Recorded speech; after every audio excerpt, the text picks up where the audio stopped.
का, हाँ, भगवान का घर वहाँ है जहाँ जा करके फिर आदमी अपनी योनि में व्यक्ति जन्म मरण में नहीं आता, और जो अक्षर और अव्यय अवस्था है।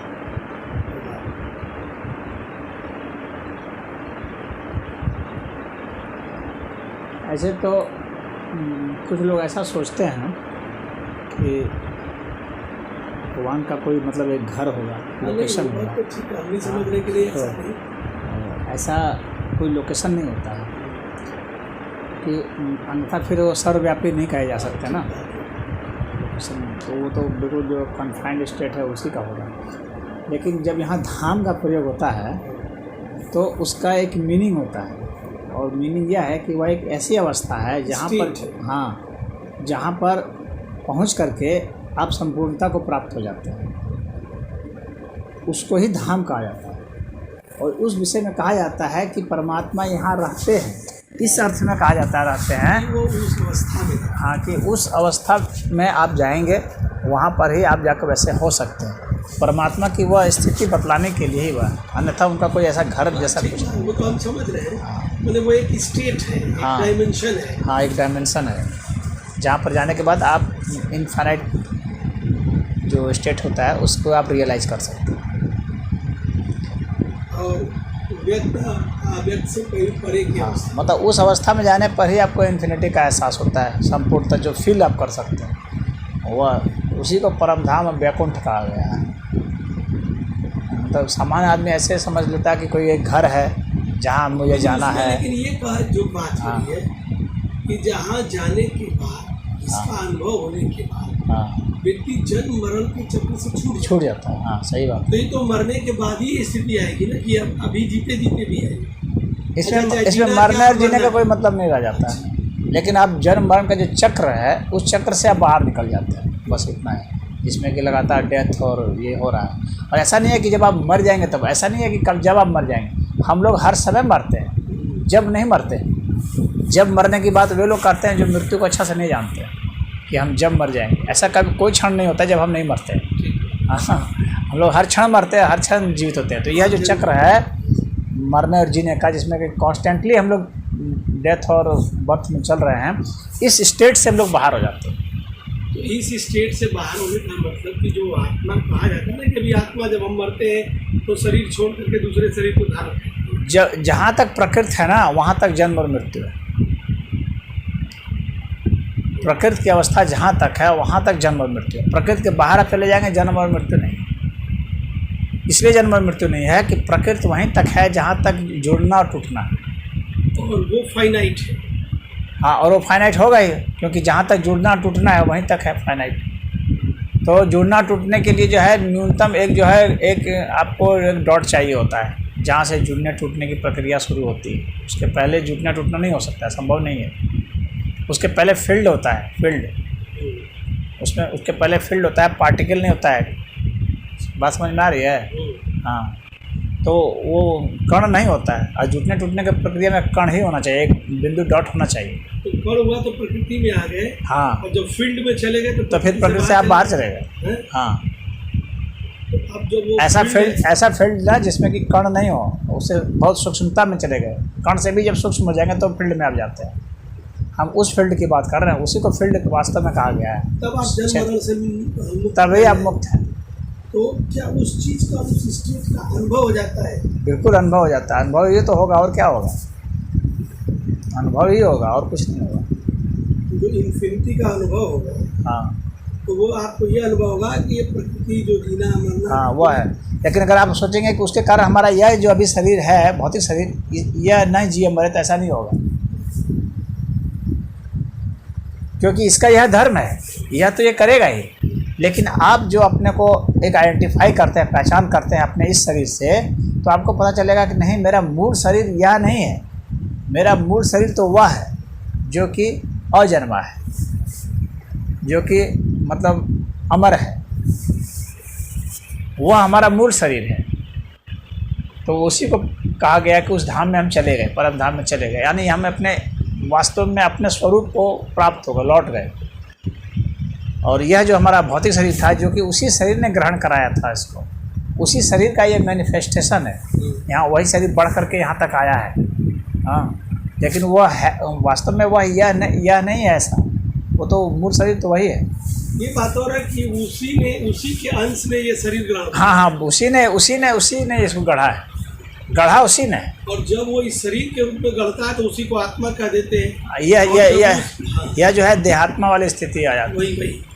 और वो जो है मूल जो है वो परमात्मा। हाँ, वही वो दिव्य आत्मा हो गया परमात्मा। उसका ही एक तरीके से एक अंश है, उसकी एनर्जी है। हाँ। या उस फील्ड का ही एक सब फील्ड है। हाँ, जो इसको हाँ, फिर इसके बाद इसका मैटर आ जाता है, पदार्थ आ जाते हैं, पदार्थ से हम लोग का शरीर। तो इसका मतलब वो जो मेजर फील्ड है, हाँ, इनफाइनाइट फील्ड है। हाँ, वो जब फाइनाइट में आता है पहले, या फील्ड नहीं, उसी इनफाइनाइट के तहत ही यह भी है, मैटर भी है। तो ठीक है। हाँ, वो तो पूरा इनफाइनाइट है। हाँ, उस इनफाइनाइट में से एक फाइनाइट जो फील्ड है, उसने वो अपने आप को पदार्थ में कन्वर्ट किया। मतलब वह जो स्टेट था ना, वह स्टेट ऐसा था जिसमें जो कि इतना सूक्ष्म था कि उसको हम आकार नहीं कर सकते थे, सूक्ष्मता की वजह से। भले वो आकार जैसा ही हो, लेकिन हम उसको आकार नहीं कर सकते हैं। हाँ, ठीक है। और जब उसमें से ही उसी फील्ड के कुछ हिस्से ने, हाँ, ये अपने आप को एक आकार में लिया। हाँ, उसी फील्ड, उसी का कुछ जो है ना फील्ड बनाया। बीच में एक स्टेट और आता है, एक पदार्थ और उसके बीच में, और ये क्या कहते हैं एनर्जी, और उसके बीच में और स्टेट आते हैं, जिसको कि योग माया कहा जाता है। योग माया वह उसने हाँ, योग माया जो है ना, उसके बाद ही फिर इसमें आता है। मतलब वो ऐसा नहीं है कि वो डायरेक्ट ऐसे इन्फ्लुएंस नहीं करता है, वो इन्फ्लुएंस करेगा योग माया को। योग माया से माया इन्फ्लुएंस होगी, माया से फिर ये सब रचना होगी एनर्जी की, और ये सब जितने रचनाएं हैं। अब हमको फिर से बताइए, जैसे ये इनफाइनाइट फील्ड है। हाँ, ऊर्जा एनर्जी फॉर्म में है सब कुछ। नहीं, वो इनफाइनाइट को जो है ना हम ऊर्जा नहीं कह सकते। वो इनफाइनाइट बस एक अलग ही है, उसको हम ऐसा कुछ नहीं कह सकते। बस वो इन्फिनिटी है, बस उसको हम ये नहीं कह सकते कि ये ऊर्जा है। अनंत है। हाँ, वो अनंत है। अनंत के तहत ऊर्जा भी है। हाँ, लेकिन सिर्फ ऊर्जा नहीं है, ऊर्जा से भी बाहर कुछ और है, और भी मतलब ऐसी चीज़ है जिसको हम ऊर्जा नहीं कह सकते। ऐसी भी चीज़ें हैं, पदार्थ भी है, ऊर्जा भी है, डार्क एनर्जी भी है, डार्क मैटर भी है। उसी को असुर कहा गया है। असुर कहा गया है उपनिषद में, असुर डार्क एनर्जी को। और जो एक्सप्रेस्ड एनर्जी है, जो सकारात्मक दिशा में लगी हुई ऊर्जा है, उसको जो है देव कहा गया है। हमको फिर थोड़ा उसी बात को एक्सप्लेन करिए। हाँ, कि जैसे ये अस्तित्व की जो अनंत अस्तित्व है, इस अनंत अस्तित्व में वह जो जिसको निराकार कहते हैं सामान्य रूप से, हालांकि निराकार मैं नहीं कहता हूँ, लेकिन उसको निराकार ही समझ लो। हाँ। एक अर्थ में इसलिए क्योंकि उसका हम आकार नहीं डिफाइन कर पाते हैं, इस वजह से वह निराकार हो जाता है, क्योंकि इतना सूक्ष्म हो गया है कि उसको हम आकार में नहीं रख सकते।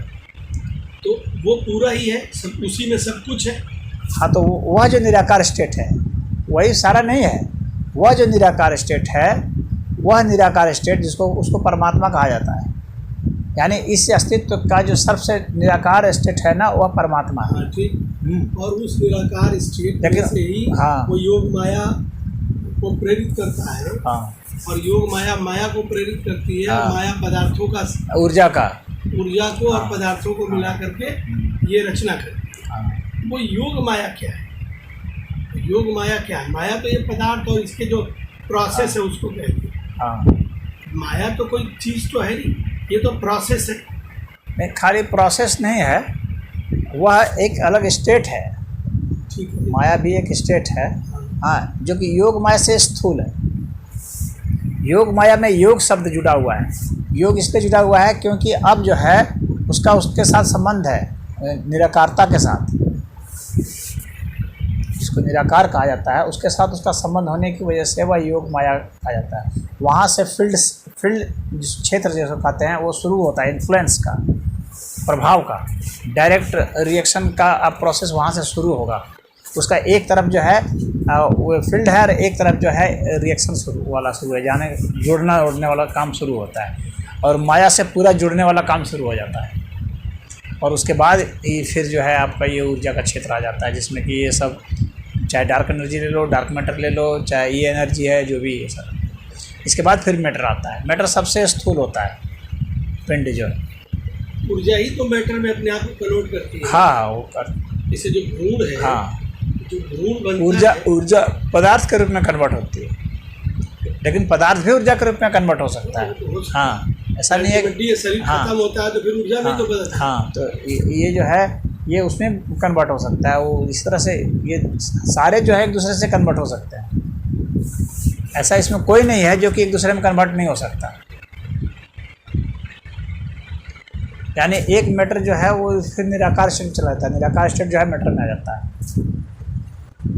तो जो मैटर से निराकार स्टेट में जाना है वही हमको अपना मूल पात चले जाना है, उसी को मूल स्वरूप कहा जाता है। हाँ, तो वहाँ पर हम चले जाएंगे। वहाँ पर जाने का एक फायदा यह होता है कि आप यहाँ तक तो आ ही गए, जो स्थूल था आप अपने स्थूल को तो जान रहे हैं, अब अपने सबसे सूक्ष्मता को भी आप जान जाएंगे तो आप पूरा जान गए। तो उसके लिए मरने जीने से कोई मतलब नहीं है। आप अभी ऐसा नहीं है कि आप मर जाएंगे तो आप उसको आप जान जाएंगे, ऐसा नहीं है। मरने से उसको आप नहीं जान सकते। तो आप अभी अगर इस चीज़ को रियलाइज कर ले तो आप अभी उसमें चले जाए। हाँ, फिर शरीर के रहते हुए भी आप भी इसी स्थिति में है, फिर जीने मरने से परे। हाँ, वो जीने मरने से परे एक अलग अवस्था है। जीने मरना तो हर क्षण ही क्षण होता है, हर समय कुछ न कुछ जन्मता है, हमारे में कुछ न कुछ मरता रहता है। मतलब कोई न कोई चीज़ बनती है, कोई न कोई चीज़ टूटती है, बस सीधी सी बात है। तो जीवन मरण तो हर समय होता है, हर क्षण होता है। एक ही चीज़ का दो दृष्टिकोण है बस, लेकिन वह तो इस दृष्टिकोण से अलग है, मूल स्वरूप में जाना। तो आखिर हम बुद्धि का ही तो सहयोग ले रहे हैं कि हम ये करते हैं, ये करेंगे। बुद्धि का सहयोग तो लेना पड़ेगा। बुद्धि है किस लिए?